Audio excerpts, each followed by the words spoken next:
तर नमस्कार मित्रांनो, पुन्हा एकदा स्वागत आहे तुमचं आपल्या नवीन व्लॉगमध्ये. की जसं की तुम्हाला माहितीच आहे, सध्या खंडोबाची तळी उचलणं चालू आहे. तर आमच्याकडे खंडोबाचं मंदिर आहे, तर तिथे आम्ही पाया पडायला चाललो घनसाळला. मी, करण, शुभम. तर मंदिरात जाता जाता आम्हाला रस्त्यात भेटले पोलिस. तर आम्ही करणला गाडीवरून उतरवलं होतं. आता करण येत आहे पैदल मागे मागे, बा कसायला वागावानी चालत. क्या बात है सर, क्या बात है सर, क्या बात, ये बात है. ह्याला आम्ही मधात उतरून टाकलं पोलिसांना पाहून. मग करणला गाडीवर घेऊन थेट निघलो आम्ही खंडोबा मंदिराकडे सरळ. तर मग मधात आम्ही कुठेच थांबलो नाही, सरळ मंदिरापाशी थांबलो.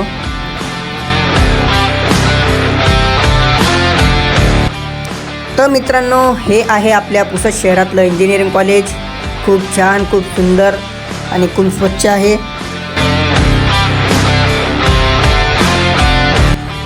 मग आपण एंटर झालो धनसळच्या कमानीच्या अंदर. इथे मंदिर आहे थोडं पुढे गेल्यावर 500 मीटरवर.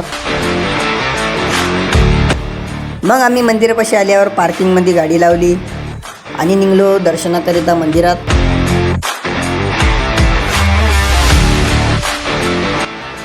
मग मंदिरात आल्याच्या बाद आम्ही तिघंबी लागलो लाईनीत दर्शनासाठी. लाईन खूप मोठी आहे, कवाचे आहे तर उभे भक्त. आम्ही बी त्यांच्या मागे लागलो. लाईन पाहता तुम्ही किती दूर आहे. मग दर्शन झाल्याच्या बाद निघलो आम्ही पहाड चढायसाठी. मंदिराच्या पुढे पहाड आहे, म्हणजे दर्शन घेतल्यावर सगळेजण त्या पहाडावर चढतात. आम्ही बी निघलो तिघंजणं. पहाड खूप मोठा आहे. शुभम आणि करण माझ्या पुढेच होते. मी त्यांच्या मागे धरत धरत गेलो दगडाला. कवाई पाय घसरायची भीती आहे, तर म्हणून आरामशीर गेलेलं बरं. करण आणि शुभम सण दोघंजणं पुढे जात आहे. मी एकटाच मागे थांबलो, कारण मला वाटायली होती भीती पाय घसरायची. त्यांनी सण दोघं पुढे गेले आणि 5-5 मिनिटाला थांबत आहे माझ्यासाठी. वरून तुम्ही वातावरण पाहू शकता. पुसदच्या सर्व लोकांचे वावरं दिसत आहे या साईडचे. आणि मग आम्ही वरी चढलो. वरी पहिलेच 9-10 जण होते. आम्ही वरी चढून पाहिलं तर सगळीकडे वावर दिसायला. आणि खाली एकदम आहे ते मंदिर. मग पहाडावरून खाली उतरलो आम्ही. उतरल्याच्या बाद निघलो होतो घराकडे. तितक्यातच करणला आला त्याच्या गर्लफ्रेंडचा फोन. कुठेही जा गर्लफ्रेंड फोन लावतेच. देवाच्या ठिकाणी बी मोबाईल ठेवत. तर भावांनो, आता आपले दर्शन झालेले आहे. तर आपण आता सरळ निघलो घराकडं. तर आम्ही दर्शन तर केलेले आहे. वरी पहाड चढून खूप थकलो आम्ही. आम्हाला वाटलं पहिले इझी राहील, पण ते खूप अवघड गेलं. आता जाऊ घराकडं.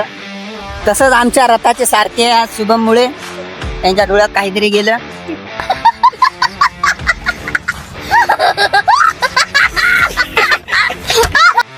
तर मित्रांनो, आपण धनसळून आता घरी आलेले आहोत. तर मजा बी आली खूप. धनसळा देवाच्या पाया पडल्या, पहाड चढल्या आणि पहाड चढू खूप पाय बी दुखले. तर भेटू तुम्हाला नेक्स्ट ब्लॉगमध्ये. फॉलो केलं नसेल तर फॉलो करा, शेअर करा, लाईक करा आणि सपोर्ट करत राहा मित्रांनो. चला बाय.